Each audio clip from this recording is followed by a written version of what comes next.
Hola, ¿qué tal, amiguis? Esta vez la voz no es fingida, la voz es de que estoy acatarrado, como la mitad de España. Me comentabais, bueno, ahora que el tema de la INSU y la GH, ¿vale? Están más o menos definidos, lo hemos comentado en el vídeo anterior.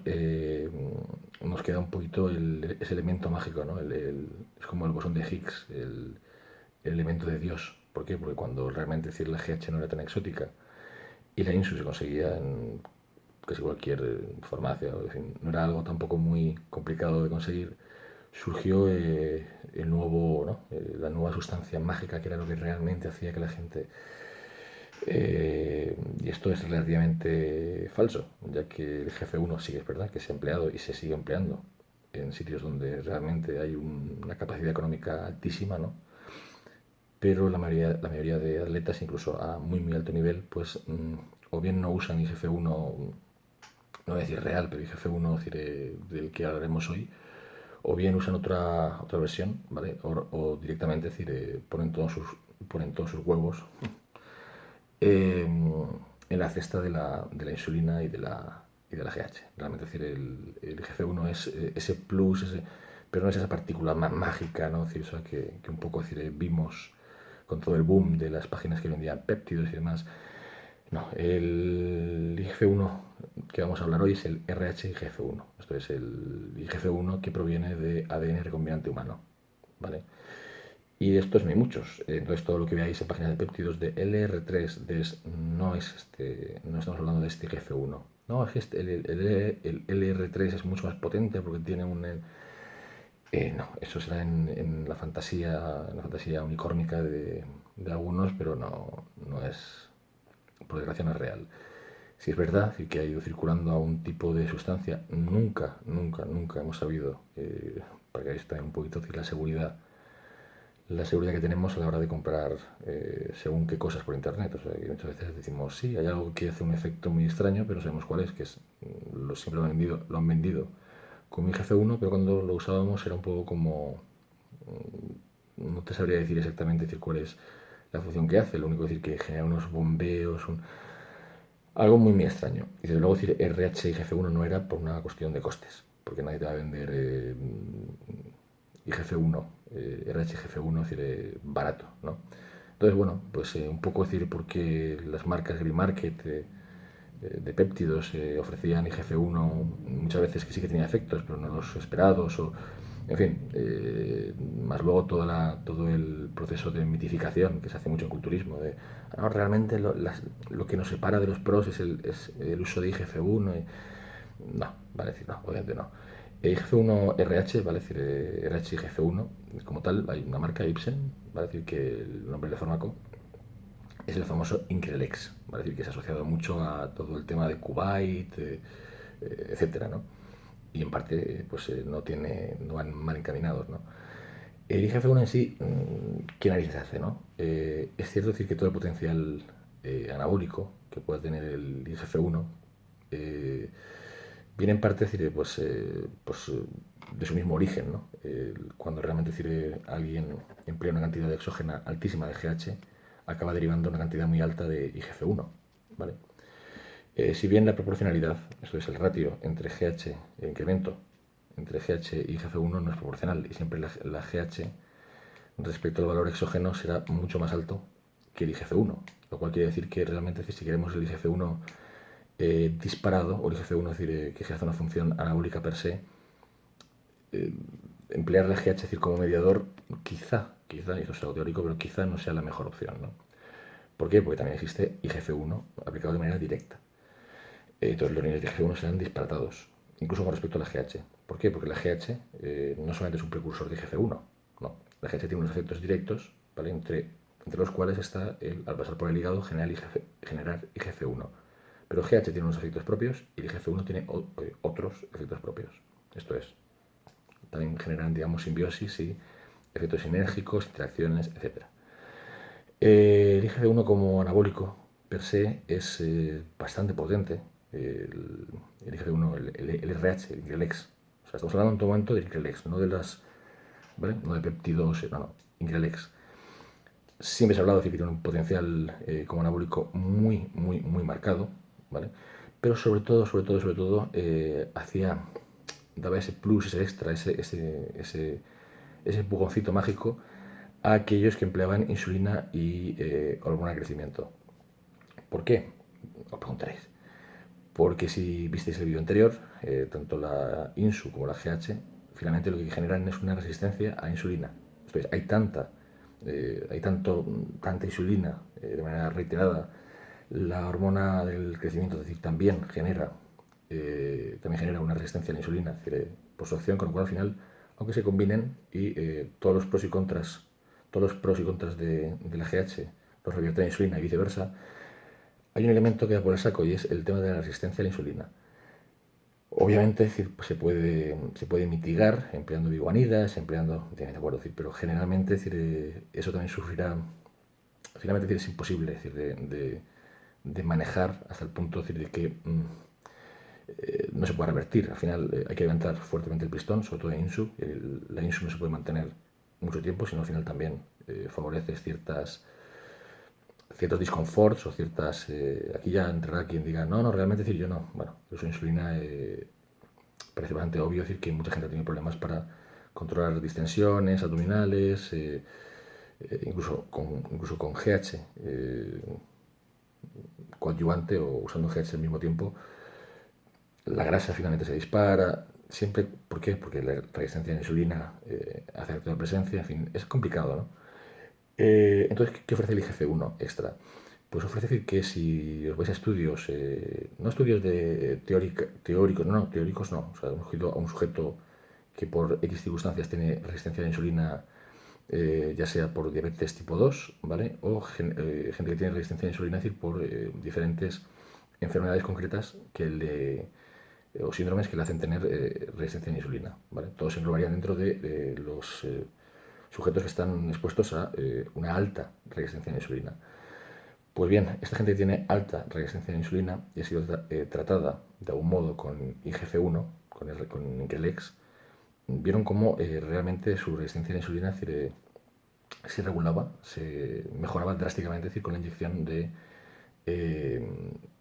Increlex, ¿no? Entonces realmente vemos que era el tercer elemento en discordia, es decir, que faltaba un factor de crecimiento potente que tenga una acción análoga o similar a la insulina en algunos aspectos, similar a la hormona de crecimiento en otros, y que encima permite potenciar, digamos, cubrir ese espectro que la GH y la insulina estaban arañando y perjudicando, ¿no? Entonces, claro, uniendo los tres, ¿no? Sí es cierto, que he visto protocolos, creo que todos hemos visto protocolos con IGF-1, o sea, GH más INSU más IGF-1, pero no es del todo acertado, porque en el fondo digamos que el IGF-1 lo que viene a sustituir, digamos, es a la INSU. Esto es, de la ecuación GH más INSU más, no, GH, quitamos INSU y metemos IGF-1. Acabado el protocolo con IGF-1, retiramos, añadimos INSU, la GH constante. Entonces vamos jugando con INSU y con IGF-1, ¿vale? Según queramos un efecto u otro. O jugando un poquito con la resistencia a la insulina. Es cierto que la INSU es mucho más potente, ¿vale? Mucho más rápida, mucho más potente en su acción que el IGF-1. Y el IGF-1 el efecto que generaría sería más bien un efecto, digamos, que potenciaría visualmente todos los efectos que se atribuyen a la GH, de piel fina, aspecto duro, apretado, denso. Con el Increlex real, ¿vale? Decir, pues esto parece que es algo muy llamativo, ¿no? O sea, unir GH más Increlex es ¡boom! Una pequeña gran leche. Más luego, se discontinúa y se emplea otra vez la INSU, que realmente es la más potente, digamos, llegado a un punto de decir, bueno, que es la más potente, es la INSU.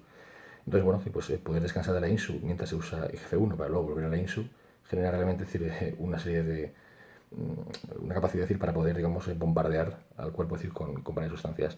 No obstante, en los años 90 parece bastante claro que lo que hacían era mezclar todo junto, y esto pues condujo a ciertos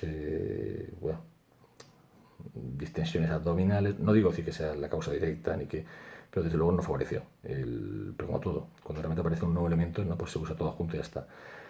Igual que lo mismo. No obstante, los casos documentados, los casos que, bueno, es decir, realmente, es decir, en entrevistas posteriores y demás, han reconocido el uso de Increlex o han hablado de uso de Increlex, pues muchos antiguos pros han hablado abiertamente de GH, han hablado abiertamente de Insu, de GH, de esto, del otro, y jamás han comentado de Increlex. Era algo para algunos competidores. ¿Por qué? Sobre todo el tema de disponibilidad y precio. No es algo así que se pueda conseguir así como así, ni es algo así que sea tan sencillo, ni barato, o sea, ni siquiera que tenga cabida. Hay elementos carísimos como Laika, como que realmente, es decir, en culturismo o en fitness tienen poca cabida. Bien. Luego volvemos al tema del por qué siempre se ha argumentado que el LRT es el mejor porque está en el organismo. No, el IgG1, por lo visto, porque eso tampoco es algo así que se pueda decir de manera taxativa, tiene mucha más eficiencia si se hacen, digamos, golpes, ¿vale? O sea, flush, una subida, un pico. Subida media son 2 horas, más que suficiente, decir, como para poder realmente, decir, ejercer todos sus efectos, ¿no? Entonces no hay necesidad, decir, de un IGF-1 prolongado, como también se intentó en otro fármaco que es el IGF-1 BP3, no recuerdo el nombre, pero mezclaba ambos tipos de IGF-1, no, IGF-1 rápido, pum, realmente es como hace el efecto más característico, más enérgico. ¿Hace efecto local? Que esto mucha gente lo pregunta. Pues parece ser que sí. O sea, incluso el IGF-1 RH, ¿vale?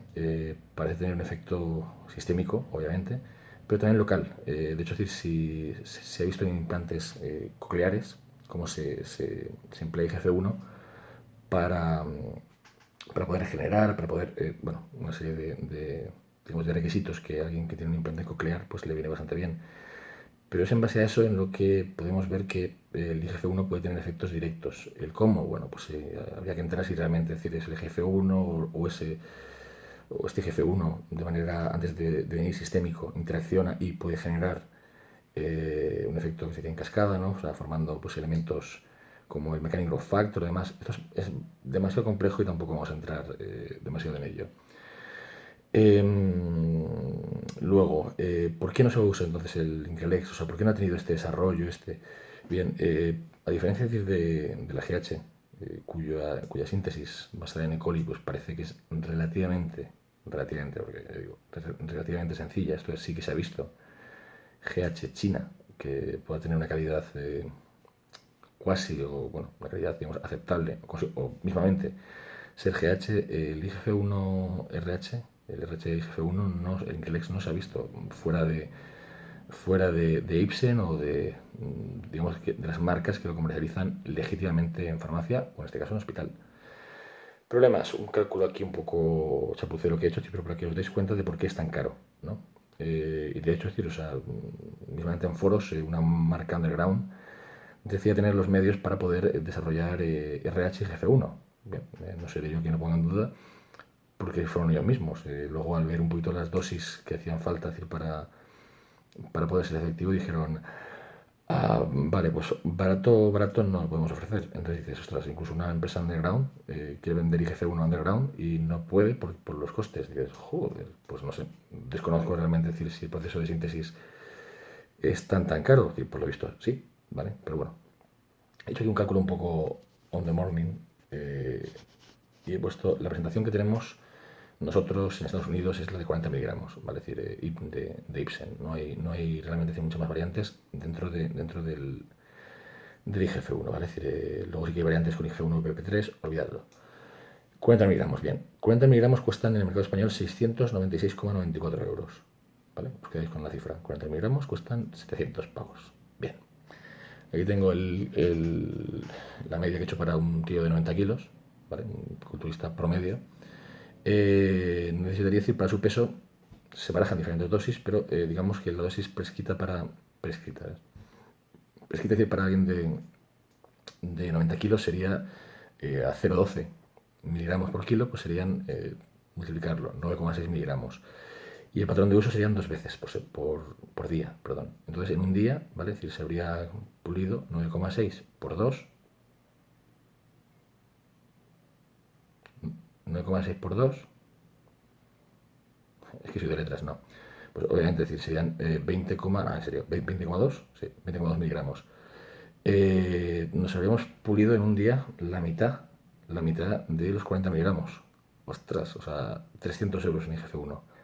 No es mal, ¿eh? Sin embargo, decir, y esto sí que aquí tiro un poco de archivo, las dosis que se decía que se empleaban en su momento, en el momento de. Incluso creo que Rich Piana pudo ser que algo del tema, es que hubo todo un tema con Palumbo, con no sé qué, en fin. Las dosis que se empleaban de manera experimental o que los atletas llegaron a usar fue 0,3, ¿vale? No 0,12, que es lo que se emplea en estudios para niños, para tal, que es el máximo, digamos, que se suele emplear, o en fin, es la dosis más estándar, ¿no? 0,12 miligramos por kilo. Llegaron a usar 0,3 miligramos por kilo. Esto es casi el triple, ¿no? Si nos ponemos en esta cantidad, no hablaríamos de 9,6, hablaríamos de 27 miligramos por aplicación. Esto es, solamente en un día, ya que necesitaríamos al menos 2 aplicaciones para lograr todo el efecto mágico del cual se hablaba, ese salto a ese rollo Rolly Winkler, ¿vale? O sea, de venir un monstruo de la masa, necesitaríamos 27 miligramos al menos 2 veces. Esto es, con una sola dosis de 700 euros que cuesta de Increlex no tendríamos ni siquiera para un solo día.